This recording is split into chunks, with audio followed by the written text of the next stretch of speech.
Hey guys, welcome to live stream number 86. Glad to be here. Happy to be back in the old live stream arena, live arena.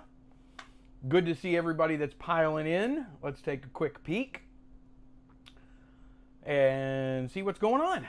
Got it. You know, it always takes me a second to get uncombobulated, you know, to get sort of back into the, you know, flow. So give me a second. All right, I'm combobulated, undiscombobulated. Now, I don't even know what I'm saying. Yo, Radios is here. Hello, Radios. Bonnie, yes, 1 minute early. I started the stream 1 minute early, just to see if you would say 1 minute early, and you followed my lead. Hey, Barry, great to see you. Matthew's here. Kapla. Kapla. Wait, Kapla. Isn't that like Kapla? Is that Trek? Is that Trekkie? I think that is. I think that's like goodbye or hello or greetings or something. Hello, Limelight. Angus is here. Greetings and salutations. Butch Magnum, a present and accounted for. Thank you, Butch, for being here.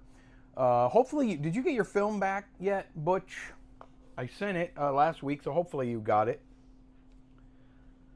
Let's see. Radios. I shot some more that expired in 1990. Kodachrome 25. I still got 10 feet left. Kodachrome expired in 1990 is right what I would say right on the cusp of ridiculously overexpose it to get any possibility of images and then only mildly overexpose it. So you're right in the middle there. I'd say anything that has an expiration as of right now with a 9 in it, as in 90s or above, you have a better shot than anything prior to that. Even though it's still manufactured probably in 88, that rule. Let's see. Hey, Jeffrey's here. Hey, buddy. Did I miss you were you here last week? I feel like you weren't here last week, and I hope you're okay. I know you had some health issue, and I'm hoping that you're okay, my friend. Fritz is here. Hello, Fritz. Butch says regular 8 1959 Kodachrome provided by Dana and shot on my Zapruder camera is on the way. Oh, the one. Yes, the one. Okay, good. Perfect, Butch. I can't wait to see what we get out of that on your Zapruder camera. So hopefully, did you overexpose it a skosh? Hopefully you did. You know, because whatever we get, we're going to show. We're going to show. I will have to clip a little section of it to test. Just a little to try to, it's going to be, I know, a quick develop, but I want to make sure because we're going to show that. Jim Cahill is here, says, yo, I'm in the house from cloudy Mesa, Arizona. Let's get this party started. Speaking of party started, there seems to be a little neighbor dispute down the street from me. About 3 doors down on the back street yesterday from like morning till 10 o'clock at night, it was really loud. Really loud. I'm like 3 houses away and I could hear it without even going outside. It was boom, boom, boom music. They had a party or something, whatever. It was fine. But it was really loud. I don't know how I could have handled it if I lived next door. So my next door neighbor and I are good friends and we were chatting about it a little bit. And the people, they're on the street behind us, so like the backyards butt up against each other. So the people that live right behind them, 3 doors down from me, they must have been going berserk. Because it was kind of like, it was boom, like bassy music, like rap or you know, sort of new style. I don't know, I'm so old school, I love 80s music, but so anyway, it was very thunderous, boom, boom. Well, today, and it ended at about 10 o'clock p.m. last night. Today, the neighbor on my street is on his back pool deck with huge, like, amps, and he's got a guitar, and he's got his microphone, and he's singing, like, real, like, hardcore country music, really loud. Like, we can hear him without going outside. So we don't know if there's now this weird music feud. I'm just kind of glad I'm not next door to them. Did anyone read the article on Kodak, removing Rimjet from future motion picture film. Barry, I did not read the article, but I knew about it about a year and a half ago. And I hope it's true, because Kodak had sent me some film. It was supposed to have been the test no rimjet film, but they sent me the wrong stock to test it with no rimjet on it. But I never ended up getting any of it, but I'm really excited about it. That would be really, really, really cool. But I did not read the article. Hopefully that's going to come to fruition. I get that single 8 cart tomorrow. Yeah, see what you can do. Shoot it. But when you reload it, radios, I've never reloaded one, just so you know. But I do know that you, I think you can take them apart, but you can also leave a little head and tail of the film sticking out and just splice together. So however you do it, let me know. I may experiment at some point. Hey Lyndon, how are you? Thanks for being here, as usual. Fujichrome 200 that expired in 1987. That's going to be an oldie, but goodie. Hey, Jeffrey Feingold is here. So Jeffrey Feingold, a couple weeks ago, posted some 888 that he got, some Fomapan 888, and a pretty good deal. You know, $20-something a roll, or 30, I don't remember how much it was. $26 a roll, US or something, which is a good price. So I've been digging, and I finally found mine. Mine's not 888, Jeffrey, but I have 2 rolls of this. Double Super 8. The sad thing is they came with some film that I had bought, and Piper's in there opening something. Oh, a Lunchable. They came with a lot of film that I bought a couple years ago. I forgot I even had it. And I dug it up. Now it expired, which is okay. It's not really that old. Expiration July of 2016. July of 2016. So I'm really excited about shooting this. The unfortunate thing is I do not have a working double Super 8 camera. I have my Pathé. You guys see it right there. Double Super 8 camera. It does work, so maybe I fibbed, but the viewfinder is messed up. So you can't really see what you're filming, so that's not going to help. And I don't know how long, I don't remember, it's been a couple years, but since I got this, but I'm really excited. I don't know, should I split it and just put it in a Super 8 cart? I don't think so. I think it might be a good reason to beg my wife to let me get a double Super 8 camera. Did the microphone pick that up? I'll quote her. Go ahead. So let's see what's going on. Limelight. The Rimjet news is interesting, but I hope Kodak makes the film still scratch resistant without the Rimjet. Yeah, I do too. I know. But it's, in all honesty, the Rimjet's a good coating for anti-glare, anti-halation, whatnot, but it is a very soft substance that's on there. So I don't know that it did help with scratching.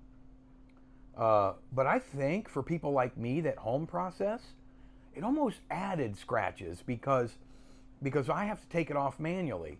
And a lot of times using a cloth, usually just my fingers, because with Vision stock, it's real easy to come off. But I don't know, taking that step away, first of all, it really speeds up the process. It eliminates the whole first bath process.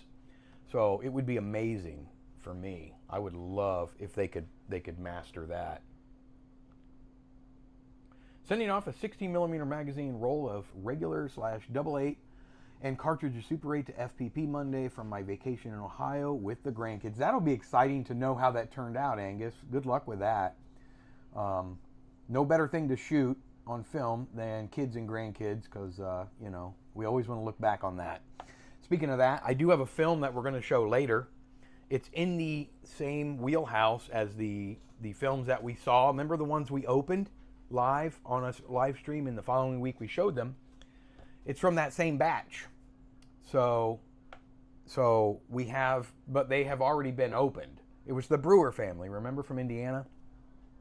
But I have another film that I want to show you from that batch that they've already seen because it was open. But I just think it's kind of neat It's fun because it's Kodachrome. It's from 1972, and I just love the beauty of Kodachrome when it was shot back in the 70s, 80s, and 90s. So we're going to take a peek at that in a little while. The Rimjet news is interesting, but I hope I just read that. Lyndon says the Rimjet, was that there to reduce static? It was. It was. There was several uses for it because it's going through the camera at such a fast rate in front of a lighted gate. Typically, a lot of these gates were silver and they were reflective, so it was to reduce reflection, help reduce static, help reduce the halation effect, the halo effect. So there was a lot of real use for it, Lyndon. But and I don't know how we're going to get around that. We'll see. Maybe it. I don't know. Maybe it just wasn't as much a necessity. We'll see. Hey, Lyle's here. Hi, buddy. We are going to talk a little bit about the film festival. That may end up being the film showcase, but we'll talk about that in just a few minutes because that's something that's getting more and more exciting. And I think maybe we were making more out of it than it needed to be. I think it's just going to be a nice, fun showcase. We'll get into that in just a minute. I want to catch up here. I'm so far behind. Wow, way far behind. Okay, Limelight says might have done that, but the main reason the film is to protect the film from scratches while moving at high speeds. Okay. In filming a 60mm magazine. Oh, you're filming. Okay. Radios. Good. I thought it was reflections. You know, there's different schools of thought, but I think I think the original idea was anti-halation and the reflective factor because of light bouncing so much against silver gates at such a speed through film cameras. It's not like a still camera where you got boom and now you have the curtains that close and you can forward your film. It doesn't work that way. All you have is the shutter to forward your film. So it was going at such a high rate of speed that I assume they were getting a lot of glare from the light refracting all throughout the camera. That's the way I've always understood it. Depending on what source, Rimjet was to reduce static in movie cameras and or to reduce the halation from light reflected off the rear pressure plate. Anybody else go to polish the scripts and find themselves down a rabbit hole? Well, no, I haven't been polishing the script, but I've been trying to think of a good one. 86? Oh yeah, this is live stream number 86. Can you believe that? 86. That was a good year, too, by the way. Also anti-halation, yes. Happy June. I'd like to extend a very warm happy birthday to my absolutely beautiful, wonderful sister, Tina, who is a member of this channel, who's probably recovering from a nice little outing last night. She does pop in from time to time. She likes the videos. She's probably not watching this live stream, but today is her birthday, so please say happy birthday to my sister, Tina. T-E-E-N-A, not the traditional T-I-N-A. So happy birthday, Tina. I love you. Interesting news from Kodak. Yes. I don't know what prompted it. I don't know if maybe the process, but I mean, most of the color negative processors are already in place, so I don't know what prompted it, Super City. That'd be a good question. CSB is here. Hey, how are you? Thank you for being here. But first, coffee. I like the way you think, Radios. Klingon. Yes, it's Klingon. Success in Klingon. Okay, success. I knew it was Trek something. So tired. I worked all morning. Oh, good. Butch, you got it. See how far behind I am? I asked the question 4 minutes ago, and now I'm finally getting to the answers. Kodak removing Rimjet would make it easier to respool and sell, and also make it a little thinner, maybe. You know, Angus? Yet Kodak is trying to stop that. I know, with their 35mm. Just lost an eBay auction for a Voigtlander by 3 euros. Is that euros or pounds? Again, you guys know I'm not good with my symbols. My bid 121, winning bid was 124. Yeah, I just lost an auction not long ago by about that same amount, $4 or $5. I can't wait for June 17th. What is June 17th? I overexposed by 2 stops. That's going to help you a lot, believe me. That's going to be right around, I think, where you need to be with 1990. 3 maybe, but 2 probably. Did you do it outside? I wouldn't mind removing Rimjet because I'm planning on buying some 50D 16mm to put in my Minolta 16. That's going to help a lot too. If they remove the Rimjet factory, then yes, that's going to help a lot for using it in 110 cameras or these little spy cameras. That's going to be a big deal. Otherwise, you got to remove the Rimjet. Well, you don't have to. It's not going to affect it. Just in the processing. But you'd have to remove it in the dark and let it dry and then respool it. I think that's what Cine, you know, the reseller. Who is it? The name is escaping me. Voigtlander Prominent. I have been in hospital for 3 weeks. This next Monday, I am doing well. Let's just say my camera was skipping frames and my sprock. Oh, man, I hope you're okay. Are you still in the hospital, Jeffrey? Are you watching this from the hospital? I hope you're home. I'm sorry to hear that, and please get better. Please get better. You have always been a large part of these live streams. Well, this channel, and I really appreciate it. So I hope you get better, buddy. I'm just worried about the felt in the cartridge scratching the film, and the film base is fragile without the Rimjet. Yeah, but I don't think it's been a problem with black and white film, really, Limelight. And black and white film doesn't have Rimjet, so I'm hoping that they've got it figured out. I'm hoping. Mike, you're here. You made it. Late, better late than never. 21 minutes. Probably a little less than that, but yeah, get well for sure, Jeffrey. Boom and bass. Any gunplay in your neighborhood, please film. No gunplay. They did a felony stop right in front of my house one night, but it's been a few years. Guns drawn in a car. I mean, right in front of my driveway. And we live in a good city, you know, not a bad part of town or anything.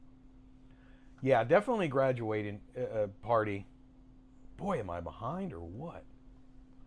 Were they playing Kryptonite? That was a good song. No, they were not. That dang modern music. Oh, am I dating myself? I also love 80s music. I just wrapped up a 3-week class on 80s film. It was fun as hell. Yes, that would be fun. I would do that. I would take that class. That would be fun. Or are people just excited for June and summer? Not many people get excited about summer in Florida. Well, maybe they do. My dad used to, but it just gets excruciatingly hot. Oh, you did get it. Did they back out or something, Jeffrey? Good, thanks, Mike. Yeah, Lyndon, of course. Cartridge rags for the fest. Excited to shoot it. Black and white film is going to be really cool for you can do a nice vintage look horror. Yo, this single 8 got the pressure plate. Yeah, they do. They have their own little pressure plate in single 8 cameras. Should be nice and steady. It's different than Super 8. See, single 8 goes from a feed reel to a take-up reel, so it's nice and straight as well. Super 8 goes from one side of the cart to the other, so the film is actually at a tiny angle when it goes through your camera gate. Split it down and spool it. Yeah, Super Cine, I don't know if I want to do that, but I'm with you. I thought about it. I just don't know if I want to waste film doing that, because I'm guessing it's only 33. Yeah, it's 33 feet. By the time you spool it, I mean, I'm going to be able to shoot 30 feet, or I could shoot 66 feet, you know, 60 versus, because I do it in 2 carts. I don't know. I'm just a film snob. I like to get every last square inch of it out of there if I can. Jim has you have working double Super 8 cameras. Yeah, I wish I did. I've been looking at that one, Jeffrey, the Quartz double Super 8, and they're inexpensive, and I love Core's cameras.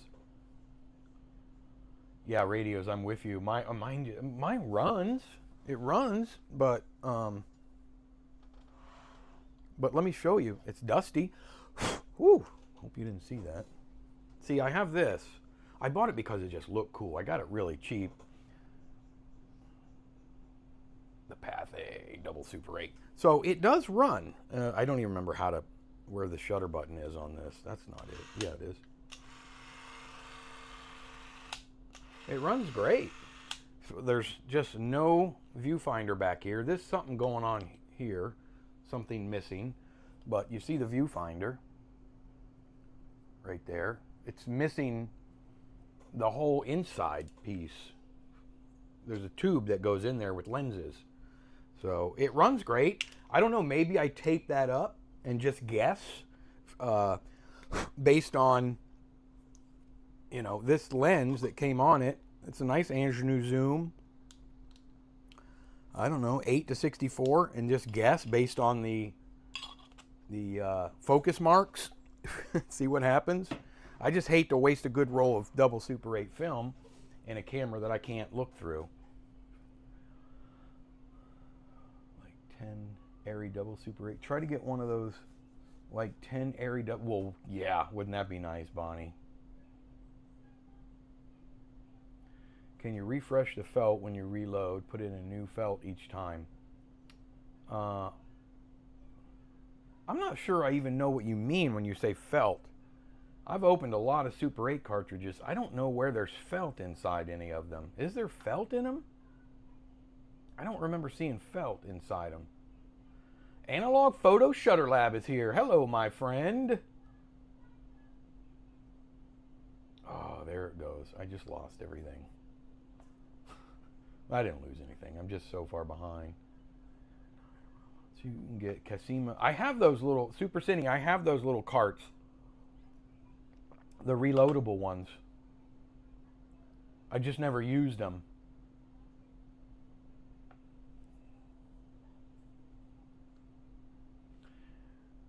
Developed some Kodachrome 2 found film today in D76. I got images but really faint. Developed for 6 minutes. Do I increase or decrease? Okay, the longer you develop Kodachrome as a black and white negative, the longer you develop it, the darker and denser it will get. If you overdevelop it, it'll come out black. If you underdevelop it, it'll come out clear. So I have D76. I used to use it a lot in the past. I don't really use it much anymore, only just because I like FPP's version of HC110. But it depends too on if you're using it stock or 1:1. I don't know your ratio, Shutter Lab. So if you're using it stock, then it's similar to the HC110B, I believe, formula. But if your images are coming out really thin, are they dark or are they, I mean, Kodachrome 2 has a very quick develop time typically. And you want to keep the temperatures very cool, you know, in the 20 degrees Celsius or 68 degrees Fahrenheit range, even a little less in some occasions. But it's always good to do dunk tests if you can.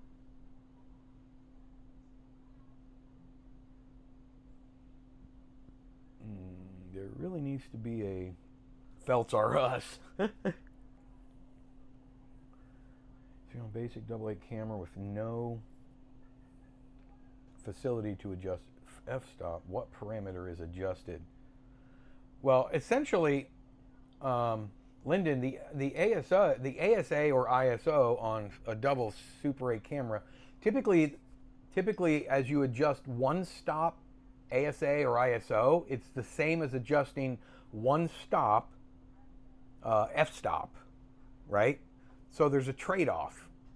ASA and f-stop are interchangeable. So as you adjust, if you go ISO 500 to 400, you have slowed your film down by one stop, right? So now your film, you're giving it more light. So it's essentially the same as opening your iris up by one stop. So keep that in mind. They're interchangeable. So as you reduce one, you can increase the other to keep the same exposure. Which is also true with your shutter speed. But you can't really adjust shutter speeds on film cameras. On movie cameras, per se. For the most part, you can, on some higher end ones, you can adjust shutter angle, but that holds true with still cameras. Trying Super 8 a week ago and developed D76 hydrogen peroxide bleach flash. Turned out really awesome. Have you ever tried? I have tried hydrogen peroxide bleach. I've just never really had much luck. I don't know if I've ever gotten the temperature just right. I know it has to be warmed, but I sort of just gave up on it.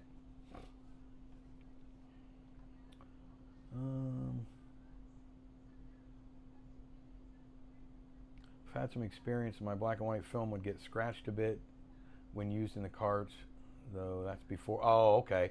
Where's the felt, though? I mean, I'm sure you're right. I just don't remember seeing it, Limelight.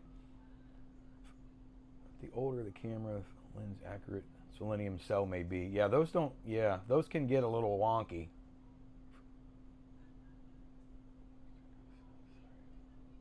Oh, thank you, Barry, for my sister's wishes.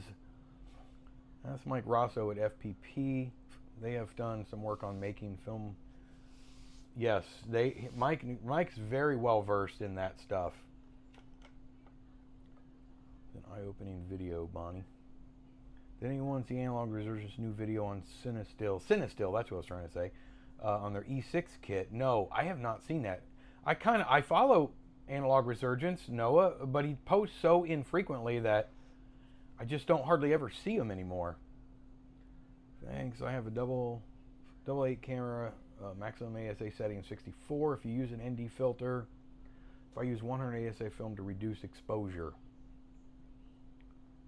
If I use an ND filter, if I use 100 ASA film, yeah, you could definitely do that, Lyndon.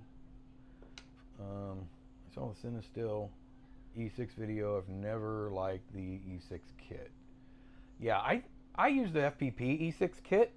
Is that, I wonder if it is Noah's video, is that the 3 bath or 6 bath? Nowadays with the cameras today. Hey, Entity, lens flares. I got your email. I'm glad you found a camera. Aren't much of an issue, so anti-halation isn't cameras today. Yeah, but the cameras today, they haven't really changed though. Cameras today are still the cameras that were used in the 70s and 80s. But so the cameras haven't changed. I'm just wondering when they change the film, what changes they have made. I wonder if there's some, I don't know how they're going to do it. Well then, Jeffrey, I'm sorry to hear that, that you're still in the hospital. You know, really, I hope you feel better, bud. 3 weeks is a long time to be in the hospital. You want to chat a little bit about it, please feel free to email me. Hey Ben, how are you, buddy? Glad to see you here. He's not happy. What is he not happy about? Did it not come out with that E6 kit? Did not work well? I'll watch the video. I love his videos. Good evening your time, Ben. Yeah. Yeah, Noah eviscerated the Sinestil chemicals. Love that video. Yeah, Florida gets toasty. Yeah, I'm not going to lie. I wouldn't trust the ECN2 or E6 chems. Well, let me tell you, Entity, I've used Sinestil's ECN2 kit. A couple years ago, I got one. I still have one, brand new. I have nothing bad to say about Sinestil. I've used their stuff.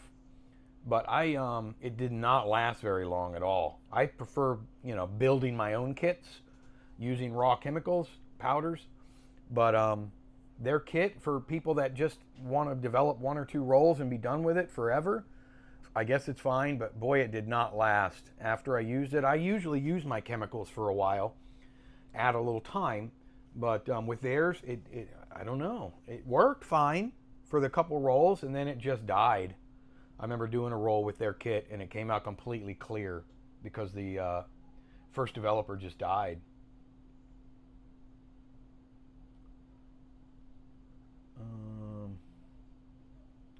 I've been watching body cam movies of Florida police arresting shoplifters and traffic stops. Wow, I can see why you're not a copper anymore. Yeah, it's so funny. I was a police officer in the 90s, 1990s through the mid-2000s. I've been out of it over 20 years now, and I'm happy that I'm not involved in it anymore. I fully support law enforcement in the United States. I hope you do too. Good law enforcement. I was very good at what I did. Very fair. But anyway, I don't support bad law enforcement. No one else should. This is not political, but yes, I don't want to be involved in it anymore. I'm glad I'm not involved in it anymore. It's a very tough world out there now. Police hands are tied. So, yeah, that's all I'll say about that. It's crazy. Pro 8mm is coming out with a revamped Quartz double Super 8 camera. It's probably going to be costly, though, huh, Jim? Who needs a viewfinder? Yeah, I may give it a shot to see what happens. Who knows? I might try to find a really junky roll of double Super 8. I have some old film over there I want to show you guys. If I don't get started, I've been reading comments for about the first almost 40 minutes, and I'm sorry, guys. I know I'm going to miss some. Oh, hey, I'm going to butcher your name. Abanil? Hi, it's my first time watching your stream. Thank you for being here. I really appreciate it. Mark is here from Mark's Photo. Hey, buddy.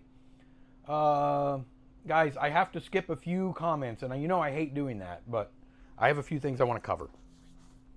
So you guys know my most favoriteest book in the entire world for movie photography was this. I did a whole live stream on my top 20 favorite film books. I think it was top 20 favorite. This was number one. It always has been. I've had this book for years and years and years. I'd say 25 years, maybe longer. It's an Alfred Knopf book. It's chock full of just really cool information, right? That's still viable today if I don't tear it up, showing you. And I have shown this before. I don't remember what live stream it was, but I do have a purpose behind why I'm showing you this. I promise. The camera, the film, and they got really cool. This came out in 1979. They have some really cool tips on shooting single system. Look at this. We don't do that anymore because we don't have sound film, but it's a really detailed book. Very detailed. The best book I ever owned. Look at this, Jim Cahill. Look at the back of the book. Look at that top center photo. You know what that is. Anyway, my wife she sniffs them out. Like that. She can sniff out book sales because she's a book fanatic. Book fanatic, right? That's what she does. She reads. Yeah, so do I, Ben. That's the way to do it. I do my own ECN2 chemicals. I have for years. I learned a lot from Adrian Cousins. He did a lot of experimenting with ECN2, and I got a lot of my recipes that I derived ECN2 from him. But that's all I do now. I make my own kits. So anyway, I got this 1979. I've had it for 25, 30 years. Book sale at my library. Excuse me, my local library. Yesterday. This was right on top of just some little nonfiction section. Check this out. 1979. The Book of Photography. 1979. The Book of Movie Photography. Alfred Knopf. Alfred Knopf. I mean, what a companion. Huh? $2. Wait, $2. I'd show you the back. Well, I can't. It's got a topless girl. Sorry. Did I say that out loud? It's artistic. But there's the back. 1979. The Book of Photography. $2. Again, I'm telling you, if you guys don't own this book, I know, Ben. If you don't own this, you got to find it. My buddy Travis, who's kind of in and out sometimes. Yeah, get him up there, Mike. Get some likes going. Super 8 Japan, how are you? Super 8, I'm so glad you're here. You got to find this. Travis found this right after I talked about it on one of my live streams. Got your attention, radios. And they pop up on eBay sometimes, but I'm telling you, you won't be sorry. It is such a fun read. Once you start playing around with it, you're not going to put it down. Same with this. This is chock full of just good stuff. All about photography. It's all about photography. Isn't it cool? Look at that photo. Yeah, keeping it $2. Anyway, I just wanted to share that. I read a book once. I think it was green. Old photo books are the best way to learn. They are the best way to learn. Well, second best way. Second best way to learn. You're close. You're close, Mark. The best way to learn is to get a camera and go shoot. You already know that, though. Okay, so I wanted to show you that. I want to say thank you to my latest and brand new channel member. You know, I got to shout out my channel members. I have some wonderful ones. A lot of you can see their names in green. I really love you guys. I really do. Abel, we know Abel. He chimes in. Abel61 is now an official Sprader. He is part of the 24 crew. I know it's corny, but that's me. I mean, it's corny, right? It's corny. So thank you, Abel. I truly do appreciate you becoming a member. It means a lot to me. You guys don't realize how this helps to keep me motivated to actually do this kind of stuff. Thank you, Limelight. I will wait for you. Okay. One thing I wanted to try, you know, we may go an extra little time. It doesn't matter. You guys got nothing else to do. So you remember when I told you guys about this? I have not tried it yet. This is the G Now. This is the companion to the 100-foot one. The G Now, which stands for something like not a Lomo, N-A-L, not a Lomo. I can't remember what the G stands for. It's 3D printed by my buddy Jeffrey Overby. And I think he's in Virginia, Gainesville, Virginia, I believe. This is the top, this is the bottom. It's good for one roll of Super 8, one roll of 8, or 50 feet of 16. And I believe it'll even do 35 millimeter. I don't know. I haven't really messed with it. I see spacers in here, but I want to try something. We're going to try to actually load it real quick. I have some practice film here. So we're going to try to load this, and this is going to be my first test. This is going to be my first test. Literally a book I remember in our school library, Time Life book on photographing children. Yeah, I remember some stuff in that would get people. You know, it's funny, not funny, but there's a photo in that photography book that I showed my wife yesterday, and I said, this just seems odd. It's a girl, you know, like little, 4 or 5, in a little leotard doing a back bend thing. I don't know. Anyway, I have 2 daughters, so, you know, I get weird about that, but yeah. But it's okay. It's, you know, there's no harm intended. I get it. So I want to try this. I have some blank practice film. Let's see if we can load this and see how well it goes and how quickly. Again, I've never, ever done this. Everything was 3D printed. All these parts are 3D printed. And I know from using the 100-foot one that there's a bottom piece, and I think this is it, that's got little flanges. This, I don't know if it's this one or this one. I think it's going to be the small one. Goes into the bottom. Perfect. And it's nice and flush right here. This is black in color, as you can see, so it's going to be hard for you guys to see it. All right, so we have the bottom piece in. Now we want to put the film on here. Let me just make sure. I think once this is down, it's good, just like the Lomo. I don't think we need any of this, except maybe, oh, we got to put this together. Ooh, spins nicely. The other one didn't spin that well. And then I think we need this spacer. There's one spacer that goes right in the middle. All right, let's try something. Is the fact that the reel is black, unlike clear original, make it hard to do light Yeah, I don't know, Ben. That's going to be really interesting, and that's a great comment. Yeah, I don't know. In fact, I'm going to try it, I guess, with, I'll probably just use E160 and do that whole, you know, re-exposure using ECN2 first developer, a black and white developer, and then my ECN2 kit and re-expose it. I don't know. I'm going to try that. We're going to see what happens. Let's try this practice film. We're going to thread it on. Let me close my eyes because it would be in the dark. Okay. Here's the one thing I've noticed about these, and I promise I will make a video on this. They're slick. they're not, with the Lomo, there's more friction. There's more friction in here where the film gets locked in. So I don't know if maybe we need to add a crease and then put it in first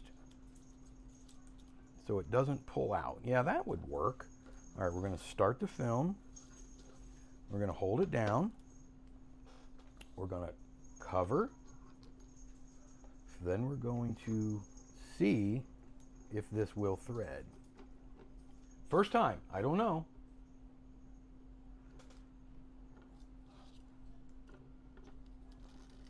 Here we go, kids. Let's see if we can get this whole roll threaded up. You want to give it a little bit of tension on the reel. So far, so good. Oh, hiccup. Oh boy. Hiccup. Could have been my fault. Could have been my fault. You won't be able to see it. Basically, it caught somewhere. But we're going to try to fix that real quick and see if maybe I just didn't have this at the right angle. Let's really angle this down.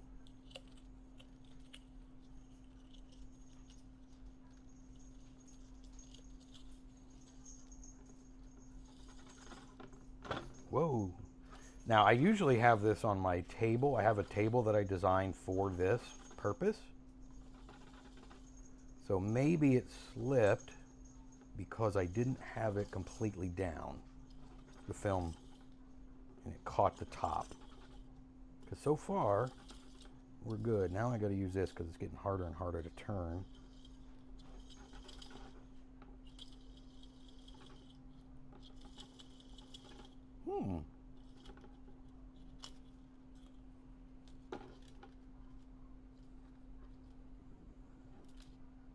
All right.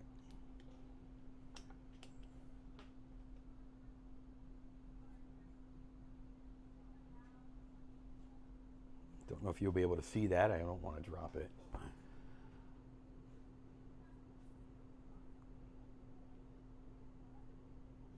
Yeah, look at this, Ben. There isn't a lot of light traveling through there, is there? I mean, I don't have a lot of light behind me, but there really is not a ton of light going through. But I will say this, it is perfectly threaded as far as I know. Let's see if we can take this off and look at it without it coming undone. Angus says, Filmboy24, so if you have to actually do that in the dark, can you detect if the film hangs up? So that's a great question, Angus. Here's the thing with this. I usually load 2 rolls at a time. It's rare that I will use my tank anymore for 1 roll, but those look great. Hopefully they're not hundreds of dollars. So I think you're talking to Ben, right? So it can be tricky sometimes, but if you're doing 1 roll or even 2, the top roll is easy to know because you can just take, and it's almost just like run your finger very gently across the top. If the film comes all the way to the end, 90% of the time, 99% of the time, it's fine. It loaded fine. If it stops halfway down in here, if it doesn't, if you feel a gap, then you know it hung up somewhere, and you essentially need to just take it apart and start again. With this one, I can see, obviously, we're looking at it in the light, that it's absolutely perfect. Absolutely perfect. It's starting to unwind a little bit now because it's out, but I could not ask for a better load than that. Now, if I let go, it's going to unwind, but so first test run, I'm very impressed. Very impressed. And here's the thing. I've been talking to Jeffrey a little bit. Jeffrey that did this. He is considering 3D printing these for people for sale. And he wants me to kind of put them through some motions, which I'm doing. But there's a couple little hang-ups, a couple things I wish were different. But if you're talking about a budget spiral, right? If you're talking about a budget way to develop film and you don't want to spend the $200 and wait to get it from the Ukraine, which is where most of them are, then this is a viable option. The only difference is you really need to get a tank option.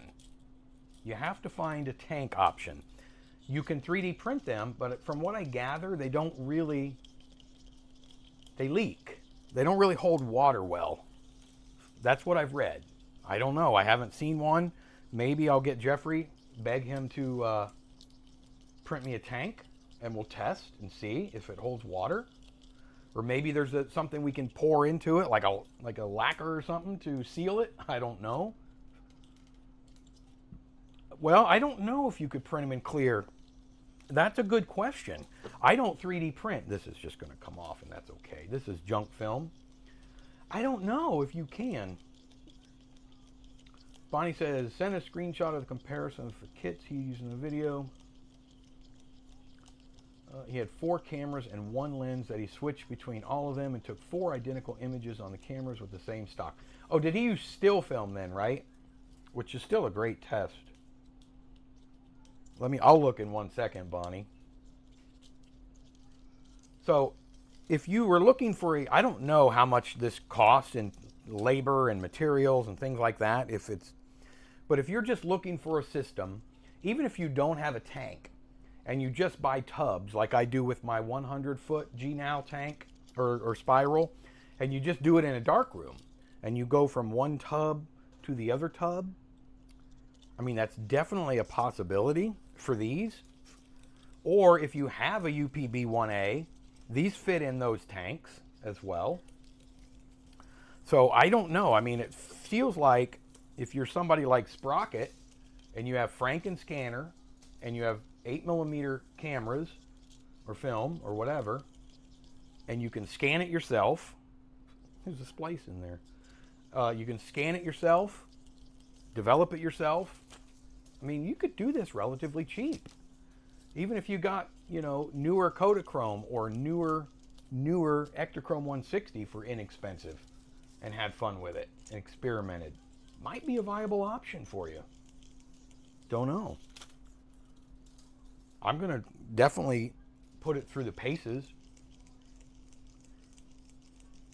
That would trigger my it must be perfect anxiety and OCD. Is that designed by Matthew Ems in SCAD? Hey, Mike, how are you, buddy? No, I don't know who designed it. It might be. It's called Gnal, G-N-A-L. It's on Thingiverse, as far as I know. I've seen it on there. And when I do a final video on these, I'm going to explain exactly the type of, because I've been, have a rapport with Jeffrey, the guy that printed these, the kind of filament that he used, the plastic and whatnot. So the other one he did for me, the 100-footer, is 2-color. It's white and black. And the parts are red, which are actually pretty cool. Let's see if I can show you real quick. I've gone over it several times. I know most of you have seen it. The parts are red. I will say this broke on me. I used plastic glue. The thread broke off. That's one of the weak points, especially with the 100-footer. But here is the 100-footer versus the 50-footer. Both 3D printed.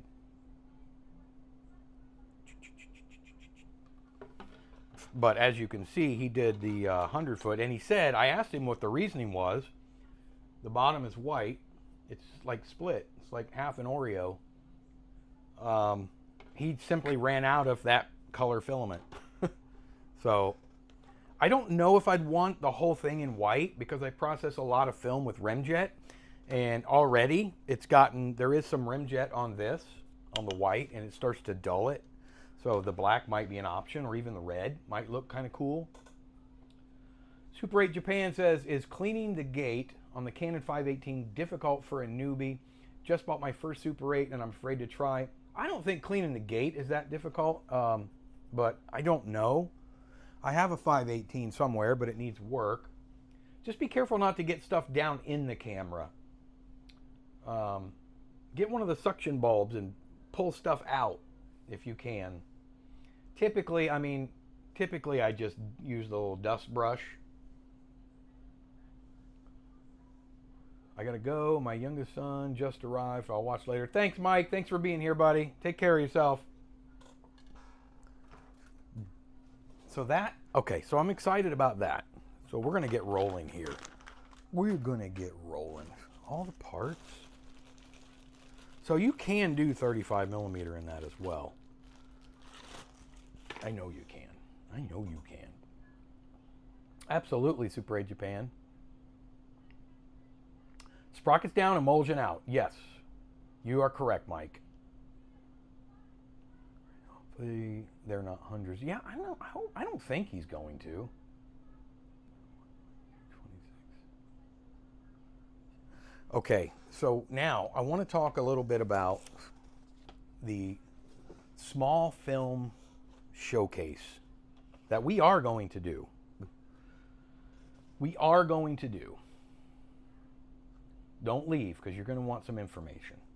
You're going to want some information on the small film showcase. Filmboy24, I have it right here. Some information. Before we show, I want to show you guys a film real quick, because I'll forget.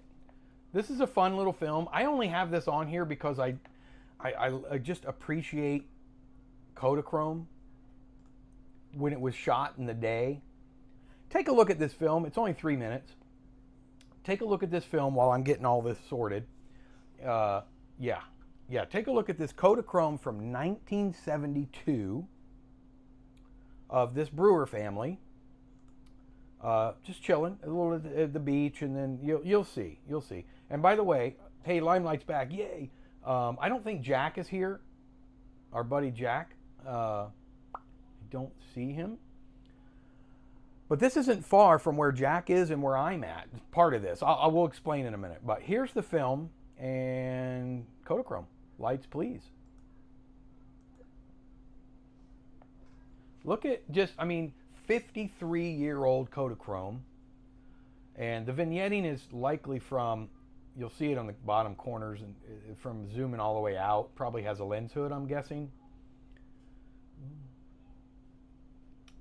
The color, I did very little to this film other than scan it, added a little bit of contrast, and a little tiny bit of brightness, and that's it. I didn't saturate the colors or anything. Look at the reds in that film.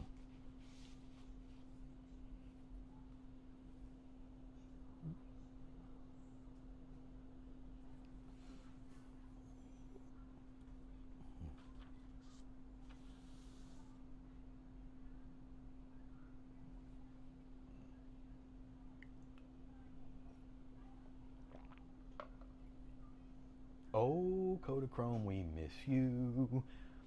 Yes, I do miss good old-fashioned Kodakchrome.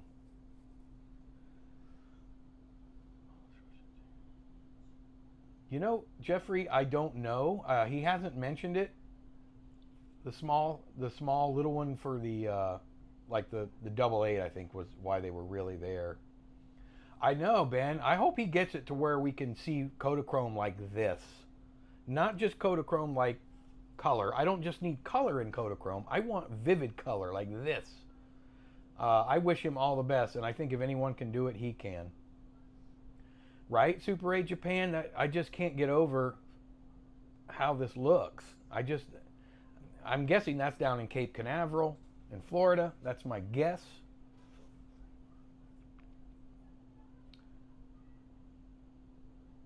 That's the one tank I'm missing, Jeffrey Feingold, is the smaller one. The GNow script is on GitHub. Edit programs, render, export to STL.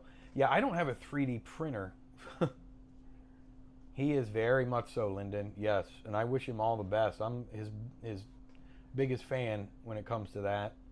I hope there's another person that's been contacting me lately that's been experimenting with color developing with Kodakchrome, but typically it's just looked like a one color process, and it's faint, and it kind of just tints the entire film.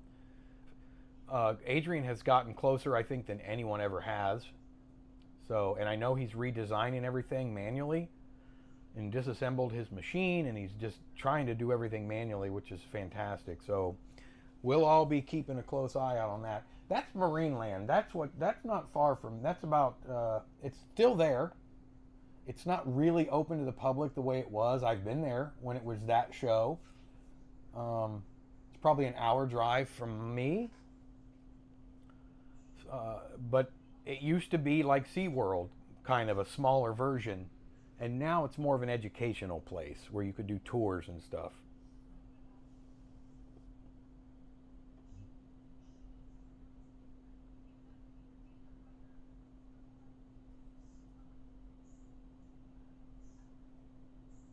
Yeah, that's probably about, Angus, about when now I would have been later for me, late 70s probably, when I was there, 78, 79, maybe 80. Dolphins are so cool. Yeah, what a fun show that is. I just wanted to show that because I'm such a huge fan of the way Kodachrome was meant to look. Festival. Okay, so a couple things I want to touch on. Our good buddy Angus McNaughton has been doing a lot of research. So I have a couple of schools of thought, but he's been doing a lot of research on the rights, the copyright rights and whatnot when you upload your films to Facebook and or YouTube. Not many people ever see shows like these days. Man, I miss the old days. I know, Entity, those were fun. Yeah, Kodachrome was pretty amazing also. A little more watered down, but yes, definitely, Ben. Colors they give us, green, summers, makes you think of all, it was just so nice.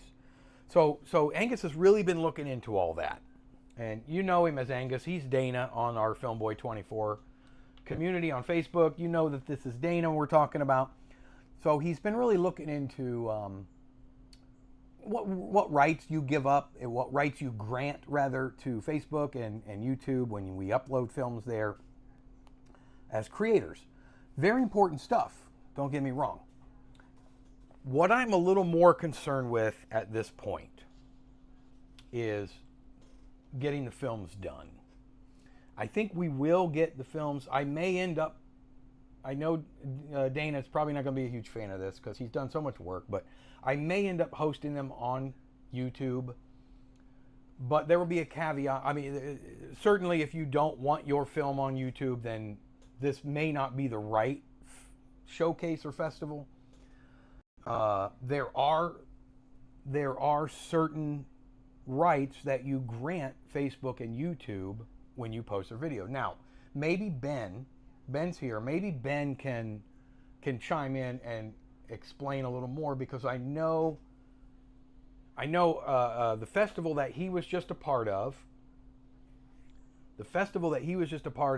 The Straight 8 Festival. I know they just showcased all of the films on YouTube, everybody's film on YouTube. So I think I'm less concerned about YouTube doing anything with the creator films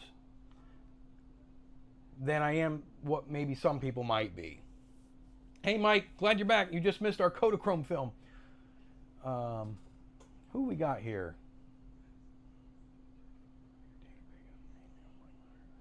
Scottish heritage. Yeah, dolphins are awesome. Donald Phelps, how are you? Thanks for being here. Kodachrome scan movies look like they were shot yesterday. Yes, they do. Minutes. I was a copyright cop, and I'm very familiar with copyright laws. We should be okay as long as we don't use popular music. Yeah, I don't think the issue is going to be with getting burned through Facebook. It's not going to be, or YouTube. I'm not going to monetize those videos or anything like that. It's a strict showcase thing.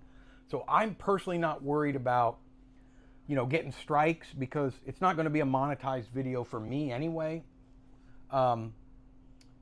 The concern was, for Dana anyway, and a valid concern, was what rights does the creator of the film give up to YouTube or to Facebook? And I have to tell you, I think I'm not concerned enough about it. There's billions of videos on YouTube. I don't believe that YouTube is out to steal our 5-minute showcase horror films and profit off of them. They're going to do what they want regardless. They're going to profit off ads if we decide to go that route, which we're not. So I'm not really that concerned as far as who's going to host the films. We may upload them as private videos to YouTube and then hot link them to a website or something. I don't know. That is something I'm really not all that concerned with as of right now. AI music should be fine. Diom, I know I'm butchering that name. Man, is there any affordable way to digitize 16mm film? At least 1080p. Also, any existing low-price, similar Aeroflex 16S cameras. A good one, USSR cameras. And thank you for being here. Affordable way for 16mm. I don't know if it's affordable or if there is any. DIY solutions are always an option. I do scan 16mm stuff for people. 16mm cameras, I have several. I do have the Aeroflex 16S, but another option is the Cinema Product CP16, fantastic cameras. Also, the Bolex cameras, the H16s, and yes, the USSR Krasnogorsk 3 cameras are fantastic cameras. They do have a couple of hiccups, like film jumping in the gate, but typically for the money, I mean, they have started to creep up in price a little bit, I think due to popularity of 16mm film, but they're a good option. I worked for ASCAP. Nice. You know what's up. Honestly, for me, I don't really have much worries with copyright, but I know it's good to credit the creators instead of just showcasing and leaving. You know, and you could even put a small, where are we at on the screen? You know how right here, I put little FB24 on all my YouTube videos. If we wanted to do that, we could on your films. I don't think it's necessary. But again, I'm not overly concerned. So you're right, Angus. Their prices are pretty decent, actually. In today's world, we put so much stuff on the web. It's a free-for-all. Yeah, I think if you make a film and somebody truly wants to use it for nefarious purposes, if they really want to steal it, they're going to do it no matter what. We got to put it out there for people to see at some point. I think the theory behind this entire little showcase festival is to get as many people to watch them as possible. So I think in order to do that, we have to figure out how to showcase them to a broader audience. My kilt and sporn by way of support for you. Absolutely. Scam. For robot puppy. Awesome. I need to press my kilt. It's a bit wrinkled. Damn robot puppy ads. Yes, those are great cameras, Donald. I have my little Pathé here. I just had it out earlier. That's a double Super 8, but fantastic. Yeah, you could watermark it. Absolutely. I don't know if I would watermark the whole frame, but even a small one, and I know there's a crop factor, but that's a chance we take. Copyright and AI training allowed only if we gain full access to the computer for free. Wait, say that again, Mike. Copyright and AI training allowed only if we, I'm assuming that means allow, or all gain access to the computer for free. I don't know if I understand that. So here's what I want to focus more on. Let's focus on working on our films. I promise you we'll work out a way to show them, and I really don't want everybody to be concerned with the conglomerates stealing and profiting off of our work, because I just don't think that's going to happen. Angus, thank you very much for all the work that you did. Guys, I'm telling you, he did a lot of research. He looked at the fine print in Facebook and YouTube's terms of service and what rights we grant as creators, and we do grant some rights. He's correct. Some of the things I want to tell you really quick, because we are an hour and 9 minutes in. I do want to restrict it to Super 8, regular 8, single 8, or a combination of all of the above in one film. So any small 8mm format film is perfect. It could be a combination of all the above. It could be color and or black and white, or any combination of all of that. This is so up to you guys. Has to be YouTube friendly. Has to be YouTube friendly. So PG-13, right? We'll leave it at that. Can't have girls running around with the things dangling. So YouTube friendly, you know what I mean. Silent or sound. If you want to try sound film, you want to shoot. If you want to shoot sound film, shoot sound film. If you want to try syncing sound, sync your sound. That's probably what I'll do. Maybe I will, maybe I won't. Sometimes music is even more effective than dialogue. So work it however you want to work it. But use only royalty-free music that is acceptable on YouTube. There is a video hate. Limelight. Try not to use video. Try not to use video. Woo! Silly monkey. Angus says, Mike wrote, YouTube and Facebook have rights to use, distribute, AI scrape all materials posted. Yes, they do. That is correct. That is correct. Yes, I'm getting to that. That's the bottom. Woo! Yes, be careful with the music. Just be careful. Research AI. I think you could probably use AI music as long as it doesn't scrape from other well-known artists and put it all together. If YouTube recognizes the rhythm, they're going to mute it or make me mute it or something. So I don't know. We'll have to look into AI music. But there are a lot of royalty-free sites, and we may have to credit those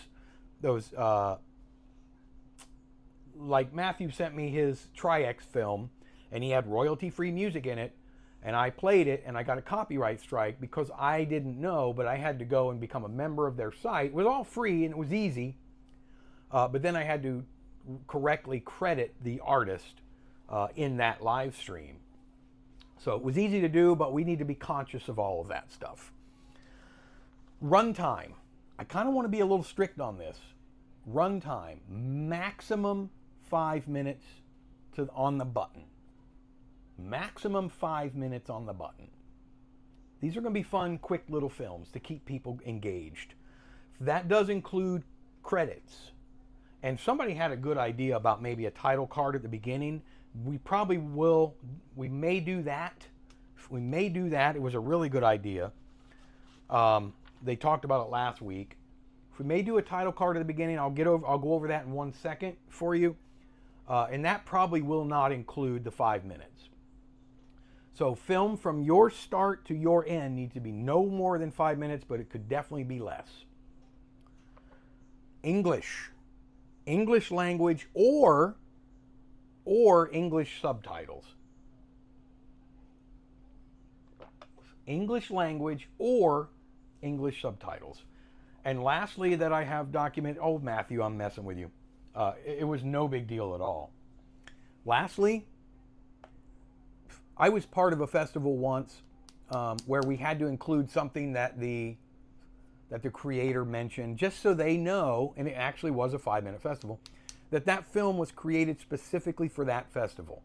And I doubt there's too many of you out there that have 5-minute or less Super 8 short films right now that happen to have 2 yellow pencils in the same scene.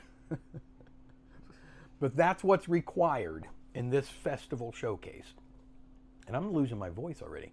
So you have to show somewhere. It could be, the lady sometimes had the pencils in their hair. It could be, sitting on a desk.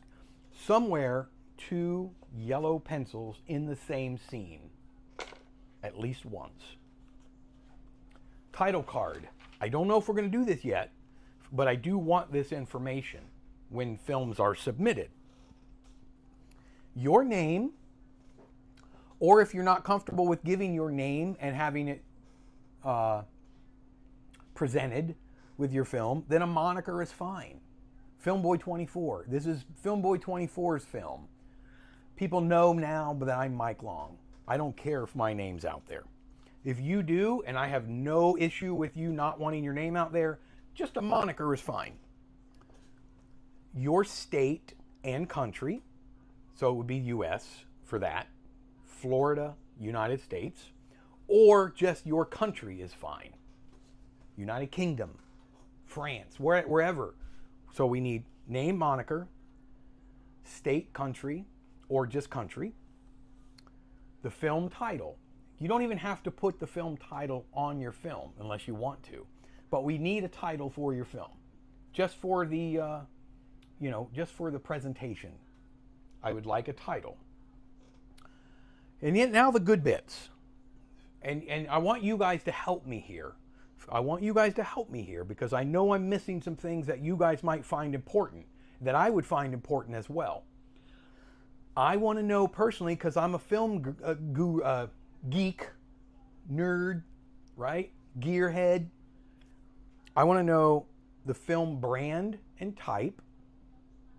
Kodak Vision 3 50D 7203. Fomapan 100, right? We want to know the film brand and type. We'll put color or black and white too, but we'll know from the film brand and type. I want to know the camera, parentheses S, camera brand and model. Canon 514 XL. Whatever your camera is, we want to know the brand and the type. I want to know the frames per second. And that could be anything you want. If you want to shoot your film, if you want to shoot 888 and you want to shoot it at 16 frames per second so you can shoot your whole film with one roll, do it. We just need to know your frames per second. And lastly, the only other thing I have listed for this, for the specs, would be if you used audio, your audio recorder.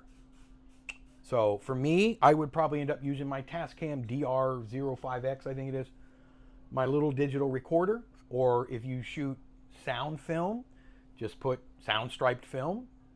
If you don't use audio at all, then we don't use audio at all. One other thing I want to put is music.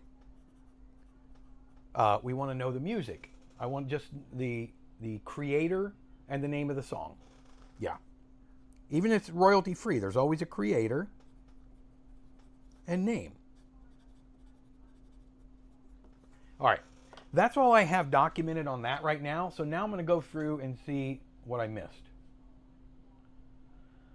Okay.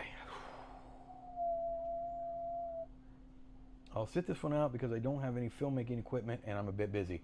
Well, that's a bummer, but that's okay. I totally understand. Yeah, playing the Star Wars theme yourself on a kazoo will get you a copyright strike. Yes, it will. Don't think you can use like cover songs and things because that will also get a strike and they may just get muted.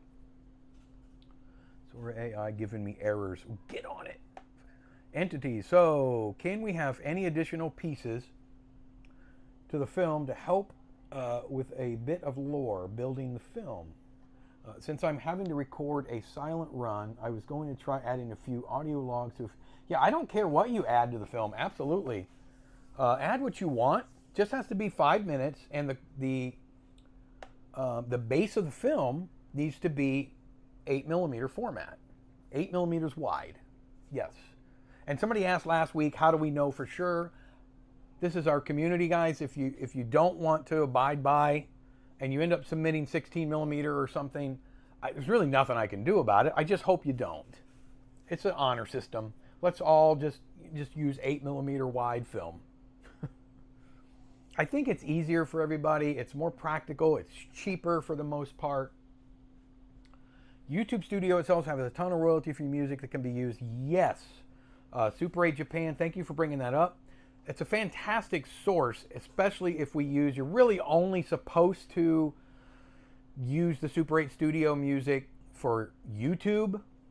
So That's another reason we may just host everything right on YouTube. My brother I talked to on the phone last night, a magician brother of mine, he actually mentioned a second channel, create a Filmboy24 Film Fest channel that we just keep up year round, and we just have our annual Film Fest. That's another option. I don't know yet. And in that case, anything we use, my wife, anything we use from the YouTube studio would be perfectly fine. It auto credits them in the description, which would be fantastic. And thank you, Super 8 Japan, for bringing that up. That's a great suggestion. Let's see. I think a tip for everybody, which I'm sure those experienced will know, 8mm and Super 8 being small gauge, use close-up shots for most of the film. And I tell you, he's saying that Lyndon, I still don't know if you're male or female, but I'm so sorry. I should know that by now. You've been around for a long time. Yes, that's a very good thing to mention. And I'm sure you're saying that because of the sharpness of the film. We all know that when we shoot wide open...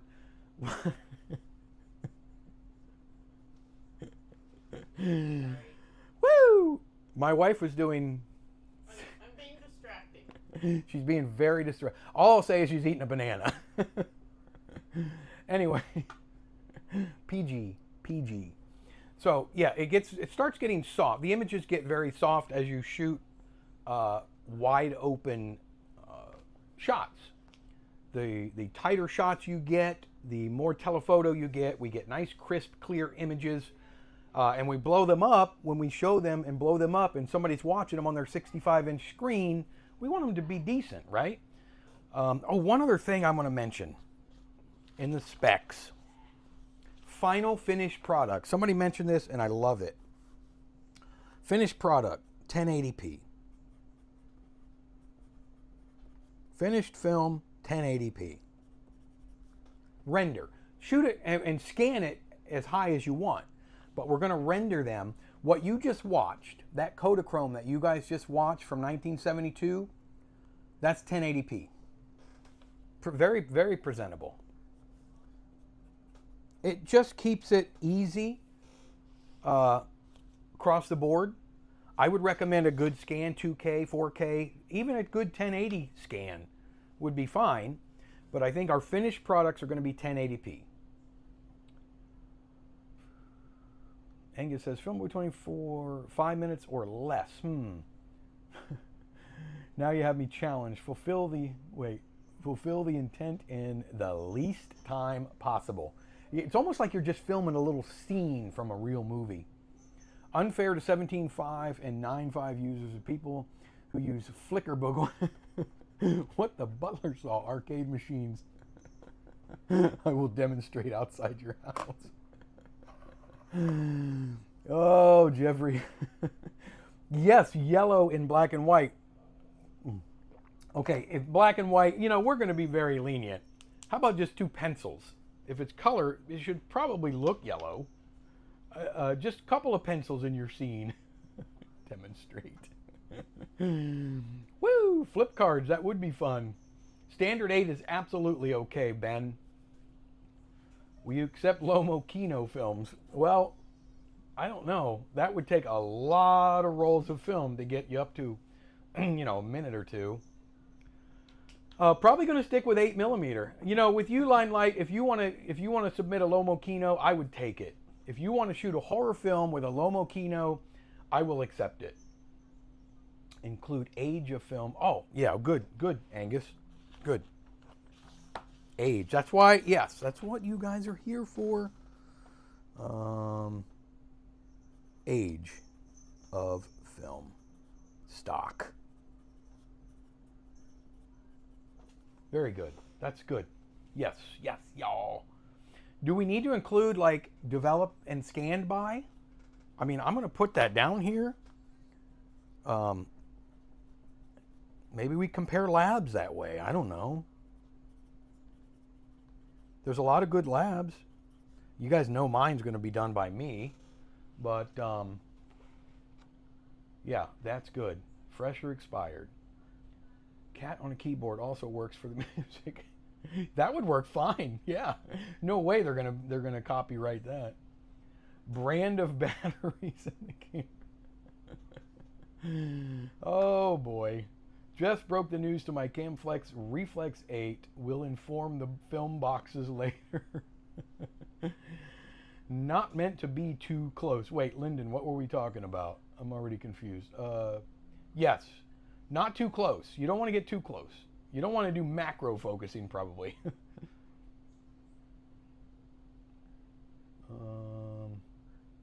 Hold on. Whoo! Not meant to be too close. Limelight. Limelight! Of course, shooting the cheaper fixed focus lenses may have some issues too close up. Yeah, don't get closer than about 6 feet if you use fixed focus. 2 yellow pencils from 1 mile away is art. Cecil, you made it! Yes! My buddy. 200 millimeter Super 8 tele lens. Yes, indeed, says Lyndon. Yes, indeed. I don't know what you're yes, indeeding. Don't forget YouTube Studio has sound effects. That's right, they do have sound effects, too. Are the submission rules written down somewhere? Not yet, Ben, but they will be. Not yet, but they will be. I just got off the phone, a long conversation yesterday with a good friend of mine who's helped me make some short films in the past.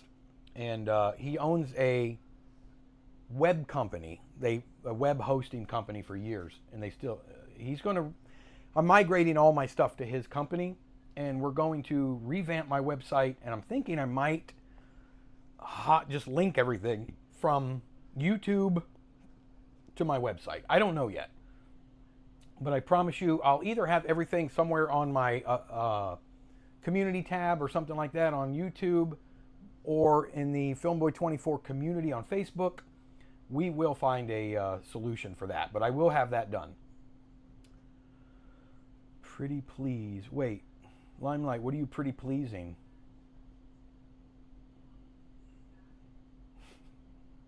Will you accept Lomo? Oh yeah, sure, send one. Yes. I'm not advanced enough shooter yet. You don't need to be an advanced shooter. This is all our community stuff. So like 4 frames a second or so. Do it. Make it corny. Gotta be horror, fantasy, or sci-fi. Make it corny horror. It's whatever you guys want to make it. When's your cutoff date for submissions? Super 8 Japan, I don't know yet. This is the 2nd week that we've been revisiting this festival. Just to reiterate, I would love for the films to be shown by Halloween of this year. And Halloween here is October 31st every year. I know it's pushing it. It's 5 months away, but I think we can do it. It's a 2-cart challenge, basically, or 1 cart, whatever you want to do. Filmboy24 develop, scan by, good addition. Not required, but good to add. Yes, I think that would be fun. Hopefully you can put these rules somewhere. You know I'm a rules guy. Yeah, I will, Mike. I'll put them on the, I'll either put them on Facebook or, and I know not everyone is on the Facebook page, so I may do both. Facebook and then the community tab. Okay, so just wanted to put this out there. My film's going to be a bit of a horror short with blood, bones, and or possible fake lens. Yeah, absolutely. Yeah, all of that, gore and stuff like that, that's YouTube safe. You just don't want... YouTube is mainly... their rating is typically nudity, so probably leave that out. Implied would be fine, but you just really can't show... I can't imagine too many people are going to do that anyway. What'd you say? My wife said the T word. Yeah, no T word. Ladies, things, bits. Yes, Mike, about the closeness. What'd you say? No bits. No bits. Boy or girl bits. No boy or girl bits. I just got back. My son came over. Oh, that's all right, Fritz. Family is way more important than stranger on YouTube. All right, Lyndon, let's get caught up. Lyndon, about the closeness, yes, you're right. Definitely. shoot closer. Close-ups are always going to come in much clearer than... shoot a test roll. If you guys have an extra roll of film, shoot a test roll with a camera you want to shoot with. If you don't, then just pray that you get the shots you want. Time to get a Lomo Kino. Unless you have one laying around for me. I have one around somewhere. Let me look for a day. Maybe I'll insert a cheap jump scare. Do it.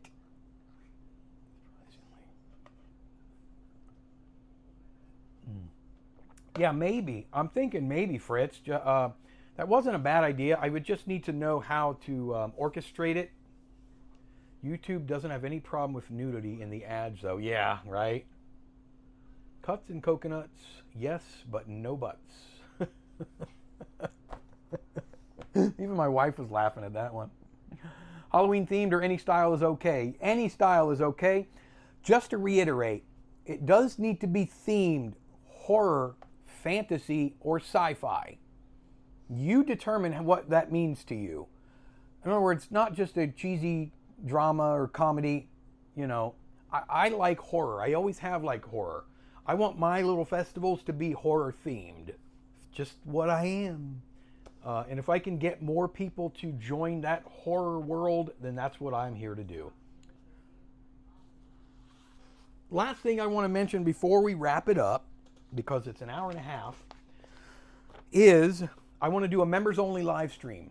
Because I truly appreciate my members, and we're about a month from the last one.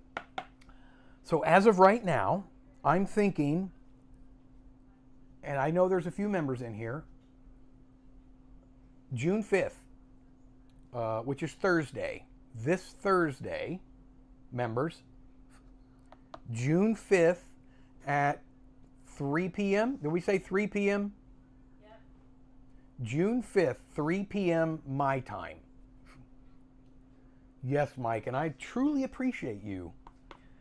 Blood recipes, anyone? You know what, Fritz? Here's the funny thing. I've shot a lot of horror films, and we used a lot of fake blood, and some of them are not YouTube friendly. Sorry, but okay, only one of them isn't YouTube friendly. You know what has always worked best for us, as far as blood, realistic looking blood? You'll laugh. You can make it, I know, with corn syrup and food coloring or whatever, but we just use the blood, the fake blood that you can buy at like Spirit Halloween stores or stuff like that. The bottles, bucket, the blood, the fake blood. I'm telling you, it really looks real on screen.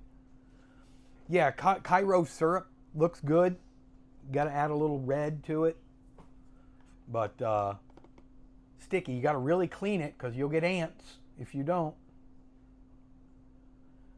If you want to join the members only club, right down in the bottom you'll see a join button on all of my videos, or go in the description of any of my recent videos, Fritz, and you'll see a link right to join. And I really appreciate it. It helps me out, guys. It really does. More than anything, I don't want to dwell on memberships because they cost $5 a month, but just know that I truly appreciate all my members. I really, really do. And thank you, Abel, the newest member.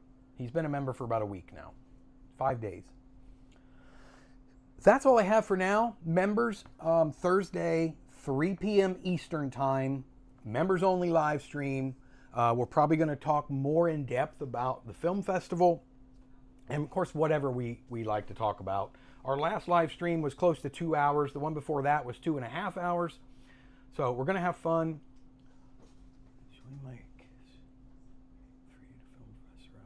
Yeah, absolutely, Jeffrey. No, never apologize. Don't ever apologize for not making a stream. I just appreciate you guys being here. Butcheries of large big cow blood. Oh. Wow. See you on the next go around. Thank you, Cecil. Knew his business. Time and date is perfect. Yes.